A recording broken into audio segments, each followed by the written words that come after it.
Are you starting to counter in your head on this Ray Allen record? I mean, I know what the situation is. Yeah. Are you like hitting them tonight, like 18 or what? No, not like that. Not like that. Just always just play your game. I obviously know closing in, but try not to let it creep into how you play. Just enjoy the journey to get there, because it does mean a lot to me as I do get closer. I was gonna ask you, what does this record mean to you? I mean, you've broken plenty in your career, and this one does seem special. I'll talk about it when it happens. All right. You're gonna make me cry up here, bro. Really? Don't do that. Don't do that. Steve predicted you'll shoot a lot against Portland with that record coming up. He also said that you are the perfect mix of humility and arrogance, that you know how good you are, but you're a good teammate as well. What does that mean to you? I work hard to, try to have success, put myself in position to have success and confidence in my game and how I play, and all that goes into it. With that confidence does come, creativity and ability to go out and stretch your imagination for what's possible out there. And honestly, I just love what I do. So there's always joy that comes with it. And how it comes off in terms of the arrogance part, is the ability to try stuff that, I never really thought was possible when I first got into this kind of, into the league, even playing basketball in general. So I gotta just stay in the moment and enjoy what I do. That's the gas in the tank always. And hopefully that continues for a long time. Do you think there's a time and a place for arrogance? And would you even use that word to describe yourself? Nah, but I understand what he's saying. It's ultimate confidence for me. And you have to deserve and earn that confidence with the work that you put in. And anybody that knows what work that goes into it behind the scenes and summers and year after year after year, that's where it comes from.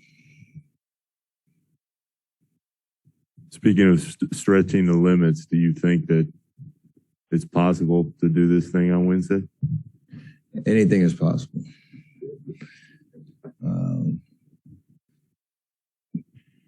What is it, 15? That's funny because I know what that means if Clay's record and all that too. So we will see. So Steph, now knowing that, does that mean you're gunning for it now? If you've seen the way I've played, especially recently, I'm just not shy about shooting the ball. So the game will dictate what that looks like. I'm not coming out with that as a true goal of how I'll play, but crazier things have happened. Just about Andrew, the 8 threes, and he's a little under 42% from three for the season. What have you noticed about the work he's put in and just why he's sort of exploded with the 3-point shot?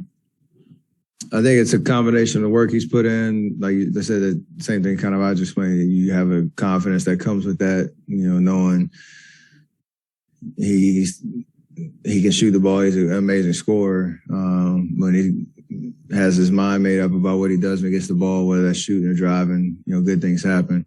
It's also another year of being in our system and understanding where his shots are going to come from. And, you get rid of that hesitation or second guessing, what you should do with just the amount of reps that he's gotten over the last, year and a half. So that's a big part of it too. I understand he's part of what we do. He's got an extremely important role for us to win on both ends of the floor. How teams defend us, there's going to be a great ball movement and open shots, and you got to be able to knock him down, and he's doing that at a high level. So I love seeing him have fun tonight. when's the last time you see him shoot, that many threes in a row with that kind of confidence? That was big. Steph, what do you remember about watching Ray Allen's game and what he was able to do becoming a 3-point star and what that meant for basketball and what that meant for what you're doing today? I mean, he was, I guess his journey was interesting because he was such an athlete. He'd dunk on you, he'd drive, he could shoot the three, but it wasn't really, from what I remember, it wasn't like a huge part of his game because he could do so many other things. And as it evolved, he adapted and made it, more of a feature to space in the floor and being able to make that transition to Boston when he did, and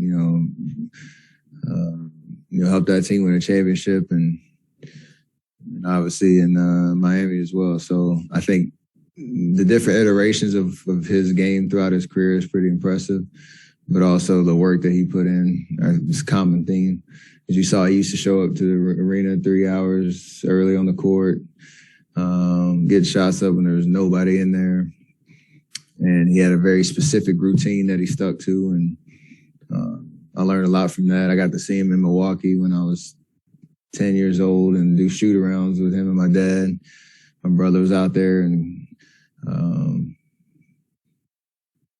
the coach would let us be a part of drills and stuff like that. So I always just got inspired by, shooting the ball at a high level. And you see those, my dad and Ray Allen shooting it, right in front of you. It's a pretty cool sight. So I try to hold my own too.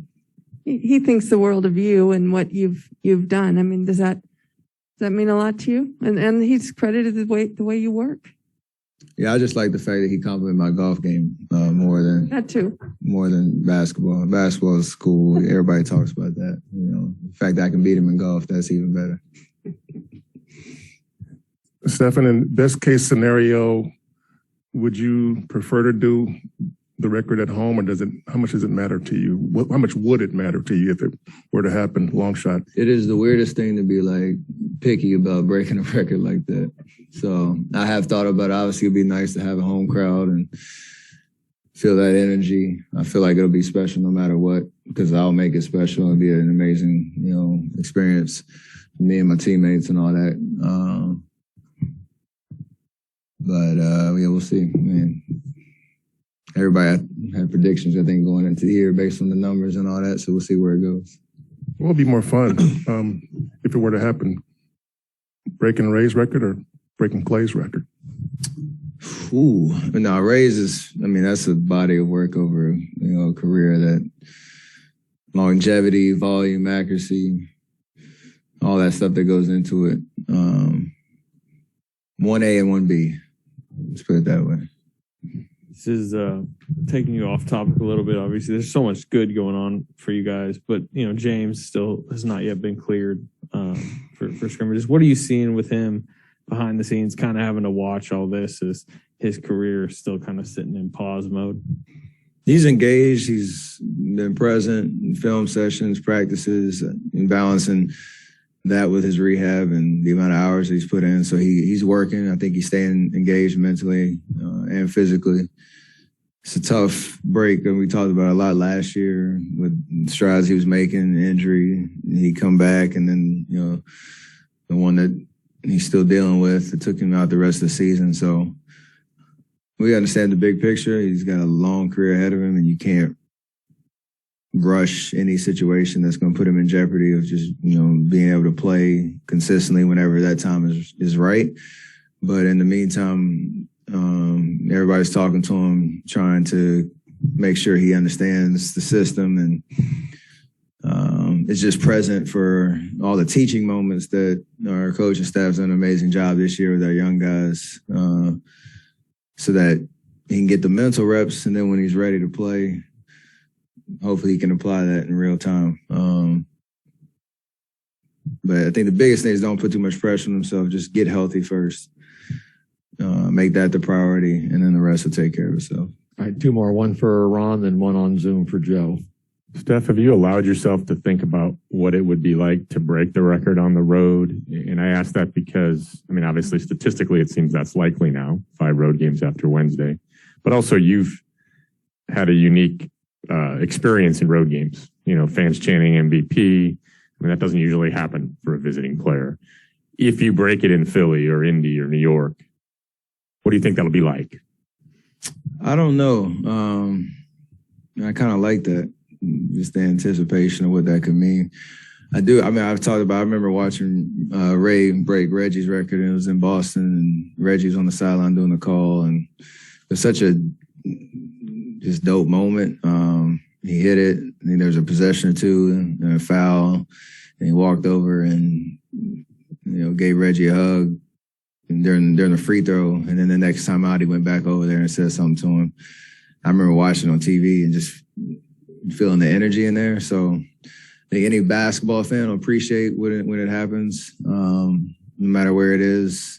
History's kind of made, but I like the anticipation of just again being in the moment and enjoying all that's gone into it. All right, one on Zoom for Joe. Go ahead.